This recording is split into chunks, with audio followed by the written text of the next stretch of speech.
Gene, if you see that someone has stayed or posted their auction already several times, does that mean they have likely exhausted modifications in government programs? Does that leave any opportunities for us to assist It leaves a ton because likely, right, that's what's happening in some way, shape, or form. I mean, you never know. I mean, people do a lot of different, things out there. There are people who strategize about like filing bankruptcies and delays and such, which is cool. Like, I'm all for it, dude. I'm like, shit, sick them, get them. I'll give you some information even to help you along, right?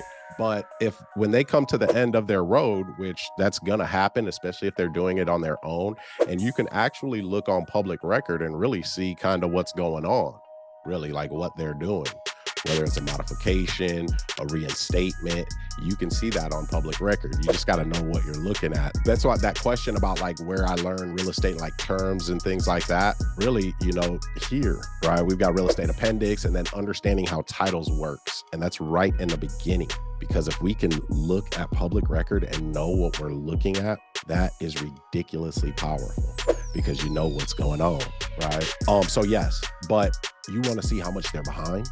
And we know how to, with our language, Alicia, to get the bank to just hand it to us. Portia's deal that we did, I negotiated with the seller, got that on Zoom and then recorded calls with the bank. It's on my YouTube now. I'll post it in the group, but you can hear me talking to the bank. And it's the fact of the matter is we put it in a trust, and it being in a trust makes it a whole new ball game. And they know that, right? But you do have to penetrate the wall so we can get things done that regular people just can't. So we would either reinstate it, right? Pay the delinquent amount, okay? Or we're going to get some sort of workout with the bank, with the lender, and to buy the house though. I never, ever recommend doing a leaseback where you let them stay there where they're like, yeah, we'll just rent it from you. Yeah, I'm like, dude, that's like the wildest shit I've ever heard, really. But people do that and it's a bad situation. So I wouldn't do a leaseback. So if they don't want to sell it, they want to stay.